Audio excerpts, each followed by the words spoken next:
नमस्कार, स्वागत है आपका। मेरा नाम है विपिन बेबाक। मेरे साथ मेरे सहयोगी शादाब रिजवी। धन्यवाद सर। नेता प्रतिपक्ष और कांग्रेस सांसद राहुल गांधी ने 12 दिसंबर को हाथरस की कोतवाली चंदपा इलाके के एक गांव में दुष्कर्म मामले में बिटिया के घर पहुंचकर पीड़ित परिवार से मुलाकात की। राहुल गांधी ने 14 दिसंबर को बहुचर्चित चंदपा की बिटिया प्रकरण को लोकसभा में उठाया और यूपी सरकार को घेरा। मंगलवार को नेता प्रतिपक्ष राहुल गांधी ने हाथरस पीड़िता के परिवार से मुलाकात का एक वीडियो सोशल मीडिया एक्स पर जारी किया। वीडियो में परिवार अपना दर्द बयां कर रहा है। पीड़ित परिवार न्याय की गुहार लगा रहा है। राहुल गांधी ने पीड़ित परिवार को मदद देने का वादा किया। वीडियो के साथ राहुल गांधी ने लिखा कि हाथरस रेप पीड़िता के परिवार के हताश से भरे एक एक शब्द को ध्यान से सुनिए और महसूस कीजिए। यह आज भी दहशत में है। इनकी स्थिति इस बात की पुष्टि करती है कि दलितों को न्याय मिलना बेहद मुश्किल हो गया है। हम इस परिवार के साथ हैं। इनके घर का रिलोकेशन करेंगे और हर जरूरी सहायता देंगे। वीडियो में दिखाया गया है कि 14 सितंबर 2020 को 4 लोगों ने 19 साल की युवती के साथ सामूहिक दुष्कर्म किया था।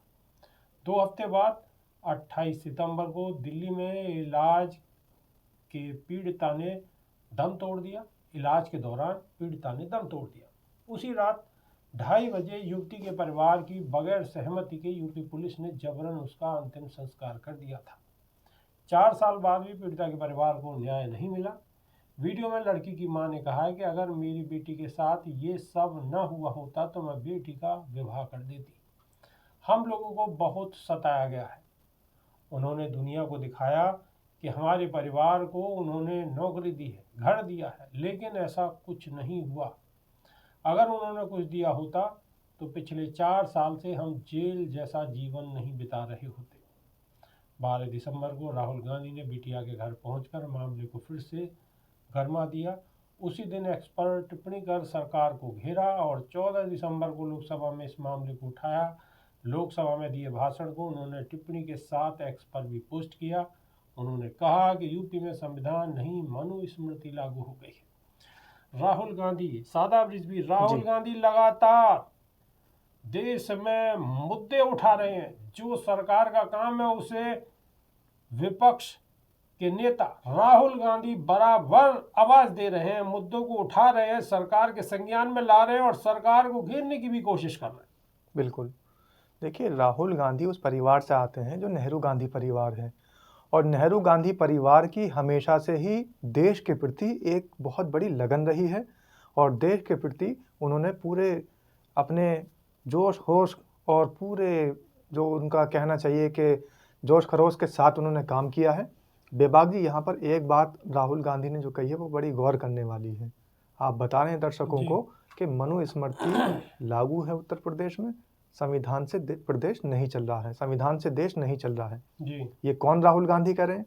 बेबाक जी, वही राहुल गांधी जो कि खुद ब्राह्मण परिवार से आते हैं और मनुस्मृति पत्र के लिए या मनुस्मृति के लिए वो बार बार आवाज उठा रहे हैं कि इस देश के अंदर मनुस्मृति जैसी चीजें लागू नहीं होनी चाहिए। जो गलत है तो गलत है। लेकिन शादाब रिजवी, एक पार्टी के कुछ लोग तो उन्हें हिंदू ही मानने को तैयार नहीं है। तरह तरह के सोशल मीडिया पे उनके वीडियो बना के डालते हैं, उनके परिवार की वीडियो बना के डालते हैं और वो हिंदू मानने के लिए तैयार नहीं है कि राहुल गांधी परिवार हिंदू परिवार है। हाँ, जैसे कि वो बातचीत चलती है और हमेशा से एक बार ट्रोल कर देते हैं। जो ट्रोलिंग गैंग के चिंटू हैं वो हमेशा से एक बार ट्रोल कर देते हैं कि फिरोज गांधी या फिरोज खान, जिसके नाम से कि वो लोग मुसलमान थे और वो ब्राह्मण थे। आज मैं आपसे एक और दरखास्त करूंगा कि अपने हमारे दर्शकों को ये भी बताइए कि फिरोज गांधी कौन थे। बिल्कुल, थोड़ा सा ये संज्ञान में लाइए। फिरोज गांधी वही थे जो कि भारतीय जनता पार्टी की स्मृति ईरानी है, जो कि इस देश के रतन टाटा हैं।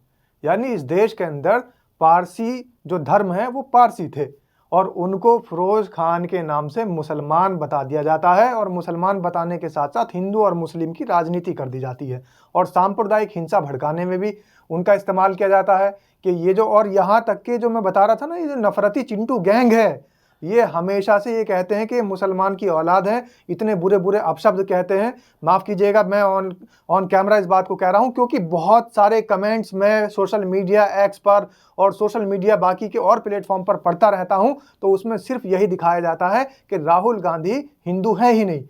अरे तो भाई साहब, आपके यहाँ जो स्मृति ईरानी है, भारतीय जनता पार्टी में आपकी मंत्री भी रही हैं और आज भी आपकी पार्टी का हिस्सा है, तो फिर वो क्या है? वो भी ईरानी है। और ईरान के अंदर कौन लोग रहते हैं? आपके लाल कृष्ण आडवाणी सिंधी हैं। वो कहाँ से आए? सिंध प्रांत कहाँ है आज की तारीख में? पाकिस्तान में है।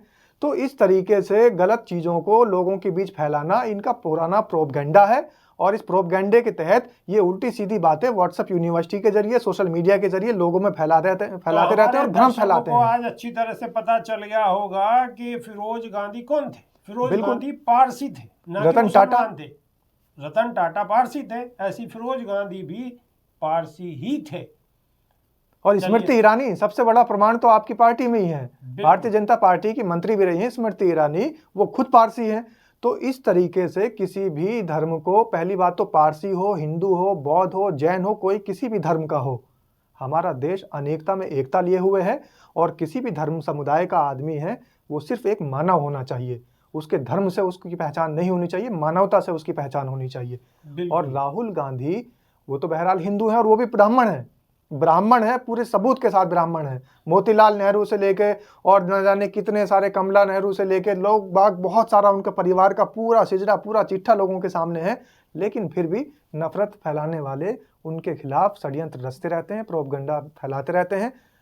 अब सवाल ब्राह्मण होने का या सवाल पारसी होने का, मुस्लिम होने का या हिंदू होने का नहीं है। सवाल ये है कि देश के अंदर संविधान की धज्जियां उड़ाई जा रही है और मनुस्मृति लागू की जा रही है। राहुल गांधी ने जो सवाल उठाया है वो ये सवाल उठाया है कि प्रदेश या देश मनुस्मृति से नहीं चलेगा, वो संविधान से चलेगा। और संविधान कब चलेगा? संविधान को कब माना जाएगा? जब उन्नाव की बिटिया को जो कांड हुआ था उन्नाव के अंदर, रातों रात, उन्नाव में भी रातों रात उस बिटिया के जो अंतिम संस्कार के लिए पेट्रोल डालकर पुलिस ने तुरंत दाह संस्कार करा दिया था। उसके बाद हाथरस की घटना आती है, उन्नाव के बाद हाथरस आ जाता है, हाथरस में भी वही हुआ। अब हाथरस की बिटिया की अस्थियां विसर्जन के लिए इंतजार कर रही हैं। राहुल गांधी ने उसी जाकर परिवार को सांत्वना देने का काम किया है, तो ये इन लोगों की आंखों में खल रहा है। और सरकार ने जो वादे किए थे वो वादे अभी तक इतना समय होने के बावजूद भी वो वादे पूरे नहीं किए। वादे तो पूरे कभी भी नहीं होते। अब उनको मुआवजे की तौर पर, मुआवजे की रकम के तौर पर 5 लाख रुपए मिले थे। वो 5 लाख रुपए कितने दिन तक परिवार खाएगा? क्योंकि उस परिवार को तो बंधक बना रखा है, उस परिवार को तो निकलने भी नहीं दिया जाता है। उस परिवार के चारों तरफ सिक्योरिटी का इंतजाम आपने इतने कर रखे हैं कि परिवार को बाहर निकलने में भी दिक्कतें हो रही हैं। परिवार नॉर्मल तरीके से अपना जीवन यापन भी नहीं कर पा रहा है। और ये आज से नहीं, जब से ये हाथरस की बिटिया के साथ ये कांड हुआ था उसी दिन से वो परिवार कैद है। और उस कैद की जिम्मेदारी राहुल गांधी ने उनको कैद से बाहर दिलाने की उठाई है।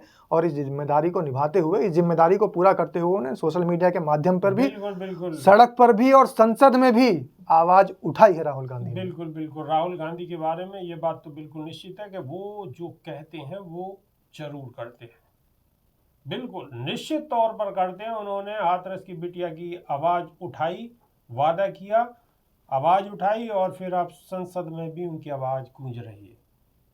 तो अभी के लिए सिर्फ इतना ही। नई वीडियो में फिर रूबरू होंगे। बहुत बहुत शुक्रिया, धन्यवाद, नमस्कार। धन्यवाद सर।